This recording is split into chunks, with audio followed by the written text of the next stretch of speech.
நாமத்தினாலே உங்கள் யாவருக்கும் வாழ்த்துதலையும் ஸ்தோத்திரத்தையும் தெரிவித்துக் கொள்கிறேன். என்றும் கர்த்தருடைய வார்த்தைக்கு நேராக நாம் சொல்லலாம். எடுத்துக்கொள்ளுங்கள் என்னோடு கூட. ஏசாயா 58வது அதிகாரம் 1வது வசனம். ஏசாயா 58 1வது வசனம். சத்தமிட்டு கூப்பிடு, அடக்கிக் கொள்ளாதே, எக்காலத்தை போல் உன் சத்தத்தை உயர்த்து. இங்கே வேத வார்த்தை சொல்கிறது, சத்தமிட்டு கூப்பிடு, அடக்கி கொள்ளாதே, எக்காலத்தை போல உன் சத்தத்தை உயர்த்து. நாம் எதற்காக சத்தமிட்டு கூப்பிட வேண்டும்? வேதத்திலே யார் சத்தமிட்டு கூப்பிட்டார்கள், அவருடைய வாழ்க்கையில என்ன நடந்தது என்பதை குறித்து, இன்று நாம் எதற்காக சத்தமிட்டு கூப்பிட வேண்டும் என்று குறித்தும், தீர்க்கதரிசன வார்த்தைகள் எதற்காக எழுதப்பட்டிருக்கிறது, யார் யாரெல்லாம் சத்தமிட்டு கூப்பிட்டார்கள் என்பதை குறித்து உங்கள் மத்தியிலே நான் பேசப் போகிறேன். ஏசாயா 58 1வது வசனம். சத்தமிட்டு கூப்பிடு. வேதத்திலே முதலாவது யார் சத்தமிட்டு கூப்பிட்டார் என்பதை உங்கள் மத்தியில் நான் சொல்ல ஆசைப்படுகிறேன். என்னோட வேதத்திலே ஆதியாகமம் 21வது அதிகாரம் 16வது வசனம். இங்கே பிள்ளை சாகிறதை நான் பார்க்க மாட்டேன் என்று எதிரே அம்பு பாயும் தூரத்திலே போய் உட்கார்ந்து சத்தமிட்டு அழுதாள். ஒரு ஸ்திரீ தன் பிள்ளையை ஒரு செடியின் கீழே வைத்துவிட்டு அம்பு எய்யும் தூரத்துக்கு போய் அவள் இருந்து சத்தமிட்டு அழுதாள். இதற்காக அழுதாள். வேதத்தை நாம் பார்த்தோம், சத்தமிட்டு கூப்பிடு, அடக்கி கொள்ளாதே. இங்கே இந்த ஸ்திரீ யார்? இந்த ஸ்திரீ இவள் எதற்காக சத்தமிட்டு கூப்பிட்டால் மேலே சொல்லப்பட்டிருக்கிற 14வது வசனத்திலே, ஆபிரகாம் அதிகாலையில் எழுந்து அப்பத்தையும் ஒரு துருத்தி தண்ணீரையும் எடுத்து ஆகாருடைய தோளின் மேல் வைத்து பிள்ளையையும் ஒப்பு கொடுத்து அவளை அனுப்பிவிட்டான். அவள் புறப்பட்டு போய் பெயர்செபா வனாந்திரத்தில் அலைந்து திரிந்தான். ஆகாருக்கு தண்ணீரையும் அப்பத்தையும் ஆபிரகாம் கொடுத்தார். ஆகாரும் பிள்ளையும் வனாந்திரத்திலே நடந்து கொண்டு வருகிறார்கள்.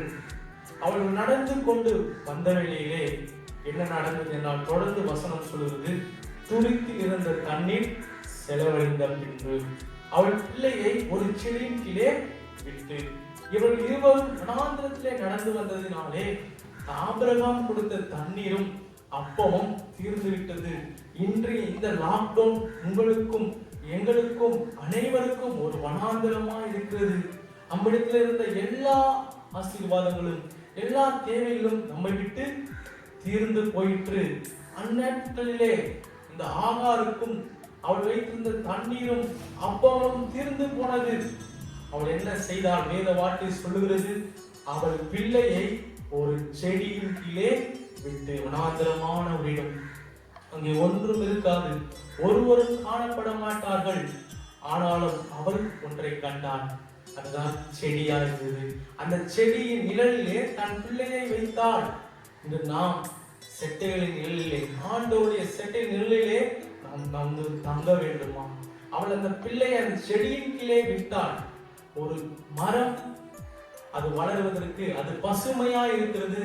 அதனுடைய வேர் அடி ஆழத்திலே சென்று அந்த மரத்திற்கு தேவையான தண்ணீரை அது உறிஞ்சி கொடுக்கும். அந்த மரம் அப்பொழுது பசுமையாய் செழுமையாய் இருக்கும். ஒரு செடி அதனுடைய வேர் ஆழமாய் செல்ல முடியாது. அந்த செடியினுடைய வேர் மேலே தண்ணீர் இருக்க இடத்திலே தான் வளரும். இப்ப ஆகாருக்கு தேவையானது தண்ணீர். ஆனால் அவர் தன்னுடைய பிள்ளையை வைத்த இடமும் ஒரு செடியின் நிழலிலே தான். அப்பொழுது தண்ணீர் அந்த இடத்திலே மேலே தான் இருக்கிறது. ஆனால் அவள் கண்களுக்கு அந்த தண்ணீர் தென்படவில்லை. இன்று ஆசீர்வாதங்கள் நம் அருகாமையில் தான் இருக்கிறது. நம்முடைய தேவைகள் எல்லாம் நம் அருகாமையில் தான் இருக்கிறது. ஆனால் அது எப்படி சுதந்திரித்துக் கொள்வது, அதை எப்படி நமக்கு ஆசீர்வாதமாய் மாற்றிக் கொள்வது என்பது நமக்கு தெரியாமல் இருக்கிறது. இந்த ஆகாருக்கு தண்ணீர் அங்கேதான் இருக்கிறது, ஆனால் தெரியவில்லை. ஆனால் ஆகார் ஒன்று செய்தால், நாம் முன்பே வாசித்தோம் அந்த வசனத்தை, பிள்ளை சாகிறதை நான் பார்க்க மாட்டேன் என்று எதிரே அம்பு பாயும் தூரத்திலே போய் உட்கார்ந்து சத்தமிட்டு அழுதாள். தேவனுடைய பிள்ளைகளே, ஏசாயாவில் சொல்லப்பட்டிருக்கிறது, சத்தமிட்டு கூப்பிடு, அடக்கிக் கொள்ளாதே. தேவனுடைய பிள்ளைகளே, நாம் கர்த்தரிடத்திலே சத்தமிட்டு கூப்பிட வேண்டுமா? கர்த்தர் பதில் தரும் வரை நாம் கூப்பிட வேண்டுமா? இங்கே ஆகார் சத்தமிட்டு கூப்பிட்டால் என்ன நடந்தது? தொடர்ந்து வசனம் சொல்லுகிறது, 19வது வசனம். தேவன் ஆகாருடைய கண்களை திறந்தார். அப்பொழுது அவள் ஒரு தண்ணீர் திறவை கண்டு போய் துருத்திலே தண்ணீர் நிரப்பி பிள்ளைக்கு குடிக்க கொடுத்தான். தேவனுடைய பிள்ளைகளே, ஆசீர்வாதங்கள் அந்த இடத்துல தான் இருக்கிறது. ஆனாலும் ஆகாருக்கு அது தெரியவில்லை. அவள் கர்த்தர் சமூகத்திலே அவள் சத்தமிட்டு கூப்பிட்டாள். கர்த்தர் தேவதூதன் அதை கேட்டு அந்த இடத்திலே அவள் கண்களை திறந்து அவள் தேவைகளை சந்தித்தாள். ஒரு தண்ணீர் துறவை காட்டினான். அவள் தண்ணீரை எடுத்துக்கொண்டு தன் பிள்ளைக்கு கொடுத்தார். தேவனுடைய பிள்ளைகளே, இன்றும் ஆசீர்வாதங்கள் நம் அருகாமையில் தான் இருக்கிறது. நம்முடைய கண்கள் திறக்கப்பட வேண்டும். ஆசீர்வாதங்களை பெற்றுக் கொள்வதற்கு நம் கண்கள் திறக்கப்பட வேண்டும். அதற்கு நாம் தேவனுடைய சத்தமிட்டு கூப்பிட வேண்டும். தேவனுடைய சமூகத்திலிருந்து கூப்பிட வேண்டும். தேவனை நம்மை ஆசீர்வதிக்கும் வரை கூப்பிட்டுக் கொண்டே இருக்க வேண்டும். தேவனுடைய பிள்ளைகளே, ஆண்டவராகிய இயேசு கிறிஸ்துவும் அப்படிதான் செய்தார். வேதத்திலே அநேகர் சத்தமிட்டு கூப்பிட்டிருக்கிறார்கள். அன்னாள் என்பவள் அவள் கண்ணீரோடு ஆண்டவர் சமூகத்திலே கூப்பிட்டாள். அவள் சத்தத்தையும் கர்த்தர் கேட்க வல்லவராக இருக்கிறார். இன்று நாம் சத்தமிட்டு நம்முடைய தேவைகளுக்காக கர்த்தர் நோக்கி கூப்பிடுவேமானால் நிச்சயம் கர்த்தர் நமக்கு தேவையான ஆசீர்வாதங்களை தருவார். இந்த லாக்டவுனிலே நமக்கு தேவைகள் அநேகம் இருக்கிறது. நமக்கு கிடைக்க வேண்டிய ஆசீர்வாதங்கள் அநேகம் இருக்கிறது. நம்முடைய உணவு நமக்கு ஒரு தேவையா இருக்கிறது. அது கூட அநேகர் இன்று இல்லாமல் இருக்கிறார்கள். அவர்கள் எல்லாம் கர்த்தரை நீங்கள் கூப்பிடுங்கள். நிச்சயம் கர்த்தர் காலங்களை கொண்டு உங்களை போஷிக்க அவர் வல்லவராக இருக்கிறார். கர்த்தர் உங்களை நிச்சயமாய் ஆசீர்வதிப்பார். வேதத்திலே தொடர்ந்து ஒரு வசனத்தை நான் உங்களுக்கு காண்பிக்க ஆசைப்படுகிறேன். லூக்கா 19வது அதிகாரம் 41வது வசனம் சொல்லுகிறது, அவர் சமீபமாய் வந்தபோது நகரத்தை பார்த்து அதற்காக கண்ணீர் விட்டு அழுது. ஆண்டவராகிய இயேசு கிறிஸ்து நகரத்தை பார்த்து கண்ணீர் விட்டு அழுதாராம். எதற்காக அவர் நகரத்தை பார்த்து கண்ணீர் விட்டார்? நகரத்தில் இருக்கிறதான ஜனங்களை பார்த்தும், திரளான ஜனங்களை பார்த்தும், அங்கிருக்கிற ஜனங்கள் ஒவ்வொருவரையும் பார்த்தும் கர்த்தர் கண்ணீர் விட்டார். தொடர்ந்து வசனம் சொல்லுகிறது, 43வது வசனம். உனக்கு கிடைத்த இந்த நாளில் ஆகிலும் உன் சமாதானத்துக்கு ஏற்றவைகளை நீ அறிந்திருந்தாயானால் நலமாக இருக்கும். இப்பொழுது அவைகள் உன் கண்களுக்கு மறைவாய் இருக்கிறது என்று அவர் சொன்ன வேத வாக்கில் அப்படியே நிறைவேறியிருக்கிறது. அநேக காரியங்கள் நம் கண்களுக்கு மறைவாய் இருக்கிறது. என்ன நடந்து கொண்டிருக்கிறது, நாளைக்கு என்ன நடக்கும் என்பது நமக்கு தெரியாமல் எல்லாம் மறைக்கப்பட்டிருக்கிறது. அதுபோல ஆண்டவராகிய இயேசு சொல்கிறார், நகரத்திற்கு அநேக காரியங்கள் மறைக்கப்பட்டிருக்கிறதாம். ஜனங்களுக்கு அநேக காரியங்கள் மறைக்கப்பட்டிருக்கிறது. அந்த ஆகார் தன்னுடைய ஆசீர்வாதங்கள் மறைக்கப்பட்டிருக்கும் பொழுது தேவனுடைய சமூகத்திலே சத்தமிட்டு கூப்பிட்டார். கர்த்தர் எதற்காக கண்ணீர் விட்டார்? ஆண்டவராகிய இயேசு கிறிஸ்து எதற்கு நகரத்தை பார்த்து கண்ணீர் விட்டார் என்றால் வேத வார்த்தை சொல்லுகிறது, ஜனங்களின் கண்கள் திறக்கப்படாமல் இருக்கிறது. அதற்காக தான் ஜனங்கள் நலமான ஒரு வாழ்க்கையை வாழவில்லை. ஜனங்கள் கர்த்தரை ஏற்றுக்கொள்ளவில்லை. இந்த வசனம் சொல்லுகிறது, சமாதானத்தை அவர்கள் ஏற்றுக்கொள்ளவில்லை. அவருடைய வாழ்க்கையில ஒரு பரிபூர்ண சமாதானத்தை கொடுக்கதான் ஆண்டவராகிய இயேசு கிறிஸ்து வந்தார். ஜனங்களோ அவர்களை பெற்றுக்கொள்ளாமல் இன்று வரை இருக்கிறார்கள். ஆண்டவராகிய இயேசு கிறிஸ்துவும் நம் நகரத்திற்காகவும் ஜனங்களுக்காகவும் அவர் நலமான வாழ்க்கைக்காகவும் கண்ணீர் விட்டார். தொடர்ந்து சொல்கிறார், கண்கள் திறக்கப்பட வேண்டுமா? இதை பார்த்து கொண்டிருக்கிற தேவனுடைய ஜனங்களே, நம்முடைய வாழ்க்கையை ஆவிக்குரிய கண்கள் திறக்கப்படும்படியாக, ஆசீர்வாதங்களை பெற்றுக் கொள்கிறதான ஒரு கண்களாக நம்முடைய கண்கள் திறக்கப்படும்படியாக கர்த்தரிடத்திலே நாம் சத்தமிட்டு கூப்பிட வேண்டும். வேத வார்த்தை ஏசாயாவிலே நாம் பார்த்தோம், சத்தமிட்டு கூப்பிடு அடங்கிக் கொள்ளாதே.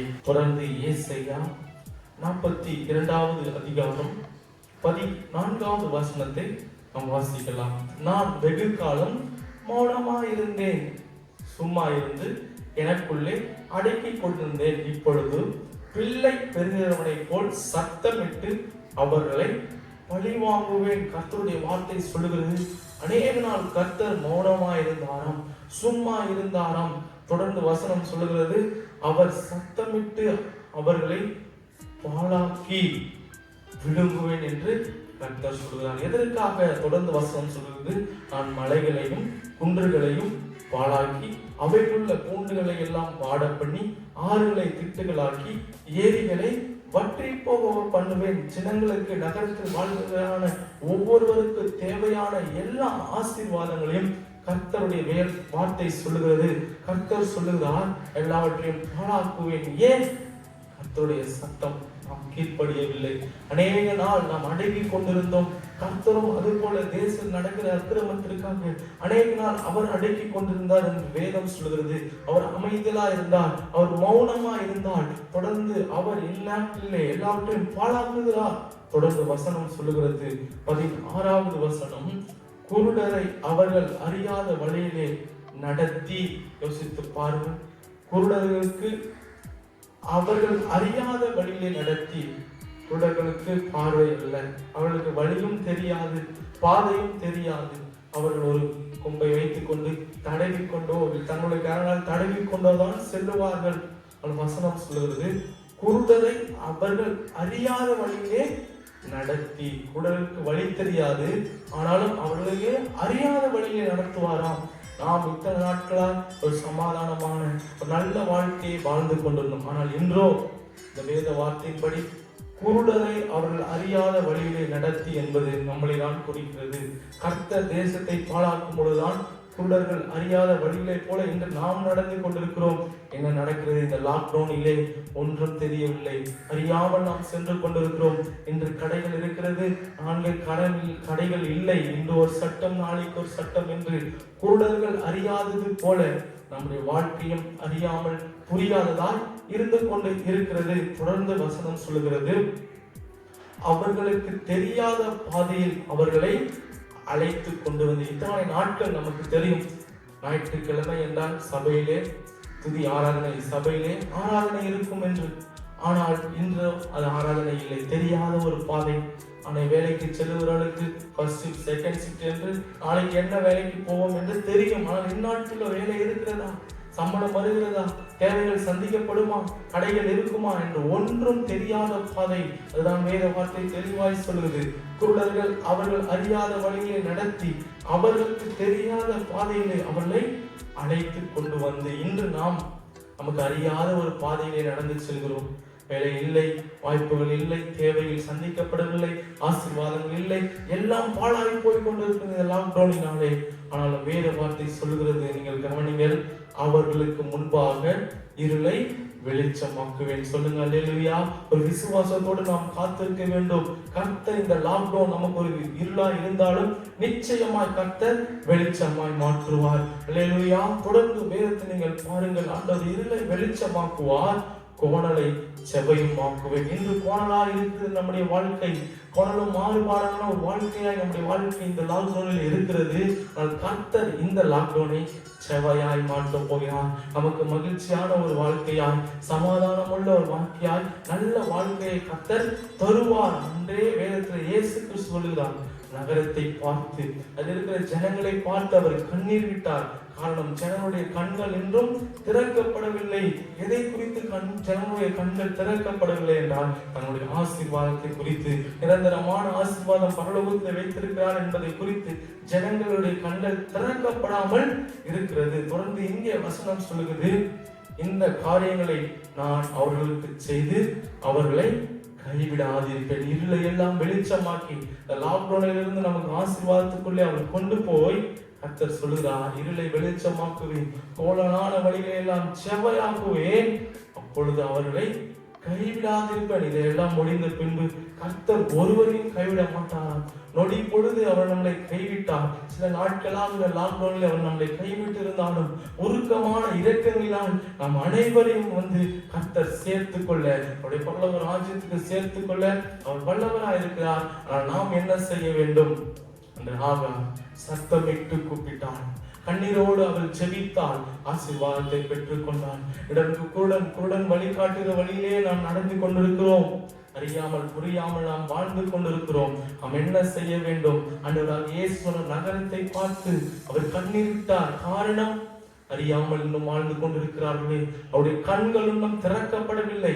ஆவிக்குரிய கண்கள் திறக்கப்படும்படியாக கர்த்தரை அனைவரும் சேர்த்துக் கொள்ள வல்லவராக இருக்கிறார். ஆவிக்குரிய கண்கள் ஒவ்வொருவருக்கும் திறக்க வேண்டும். வேதத்தில் அப்போஸ்தலனாகிய பவுலுக்கும் ஆவிக்குரிய கண்கள், அவர் கண்ணின் செதில்கள் விழுந்தது போல நமக்கு பாவமான எல்லா செதில்களும் விழுந்து ஆவிக்குரிய கண்கள் நமக்கு திறக்கப்பட வேண்டுமென்றால் கர்த்தர் சமூகத்திலே காத்திருக்க வேண்டும். சத்தமிட்டு கர்த்தரை கூப்பிட வேண்டும். பாவி என்று ஒருவரையும் அவர் தந்தவே மாட்டார். ஆவுலாய் அனைவரும் அழைக்கிறவரா இருக்கிறார். அவர் சமூகத்துக்கு நேராக நீங்க செல்லுங்கள். கர்த்தர் நிச்சயமா இந்த லாக்டவுனில் இருந்து எல்லாவற்றையும், எல்லா பாலாக்குகளிலும் இருந்து எல்லாவற்றிலும் இந்த கர்த்தர் நிச்சயமா விடுதலை கொடுத்து இருளை வெளிச்சமாக்குவேன் என்று சொன்ன வார்த்தையின்படி வெளிச்சத்திலே நம்மை நடத்துவார். தொடர்ந்து போனதான இந்த வாழ்க்கையில் இருந்து நம்மை விடுதலை கொடுத்து நேர்த்தியான ஒரு வாழ்க்கையை அவரோட ராஜ்யத்திலே பாதையில் நம்மை நடத்துவார். நாம் என்ன செய்ய வேண்டும்? சத்தமிட்டு ஜெபிக்க வேண்டும். கண்ணீரோடு கர்த்தர் சமூகத்தினராய் வர வேண்டும். என்னுடைய பிள்ளையை நாம் ஜெபிக்கலாமா? கண்களை மூடி அப்பா, நாங்கள் வாசித்த வேத வார்த்தையின்படி சத்தமிட்டு கூப்பிடு, அடக்கி கொள்ளாதே. எக்காலத்தை போல ஒரு சத்தத்தை உயர்த்து ஆண்டவர். அப்பா, சத்தத்தை உயர்த்தி கூப்பிடும் பொழுது ஆண்டவர் அவர் ஜெபத்தை கேட்டு அவரை ஆசீர்வதித்த தேவன் இந்த லாக்டவுனிலிருந்து அப்பா எங்களை விடுதலை கொடுத்து எங்களை ஆசீர்வதிக்கிறோம். நகரத்திற்கு ஒவ்வொரு ஜனங்களுக்காக ஜெபிக்கிறோம் ஆண்டவர். கண்ணீர் விட்டு ஜெபிக்கிற வரங்களை தருவீராக. எங்கள் கண்ணீரின் ஜெபத்தை நீ கர்த்தர் கேட்பீராக ஆண்டவரே. அப்பா, எல்லாருக்கும் நலமான ஒரு வாழ்க்கையை நீ தரும்படியாக நாங்கள் ஜெபிக்கிறோம் ஆண்டவரே. ஒரு கோபம் ஆண்டவரே, ஒரு நிமிடம் அப்பா நீங்க சாந்தமா அப்பா, பெருமை அப்பா, தயவு ஆண்டவரே நிச்சயமா இருக்கத்தக்கதாக நாங்கள் ஜெபிக்கிறோம், துதிக்கிறோம் ஆண்டவரே. தொடர்ந்து லாக்டவுன் விடுதலை கொடுக்கும், இருளை வெளிச்சமாக்கும் என்று சொன்ன தேவன் லாக்டவுன் எங்களுக்கு இருளா இருக்கிறது, இதிலிருந்து எங்களுக்கு வெளிச்சத்தை தாங்க, போனதிலிருந்து எங்களுக்கு செவ்வையான பாதையை நடத்துங்க, தொடர்ந்து கைவிடாது இருப்பேன் என்று சொன்ன தேவன் முடிவில் பறிக்கும் ஆண்டவரே. நாங்கள் உண்மை கைவிடாமலும் நீர் எங்களை கைவிடாமலும் பரலோக ராஜ்யத்துக்கு மேலாக வர ஆண்டவரே. எங்கள் கண்கள் திறக்கப்பட பரலோக ராஜ்யத்தின் காண்போம் இருக்கிறவர்களை போல நாங்கள் மாற உதவி செய்கிறார்கள், பலப்படுத்துகிறார்கள். நாமத்தில் ஜெபிக்கிறோம் நல்ல பிதாவே. ஆமென், ஆமென். கர்த்தர் தாமே நம்மோடு இருப்பாராக. தொடர்ந்து ஆவிக்குரிய கண்கள் நாளுக்கு நாள் நமக்கு விருத்தி அடையும்படியாக, கண்கள் தெளிவாய் கர்த்தரை பார்க்கிறவரும் கர்த்தரோடு பேசுகிறவர்களாய் இருக்கும்படியாக சத்தமிட்டு கர்த்தருடைய சமூகத்தை நீங்கள் கூப்பிடுங்கள். கர்த்தர் தாமே ஓரம் ஆஸ்வதிப்பாராக, பலப்படுத்துவாராக. ஆமென். My God plus.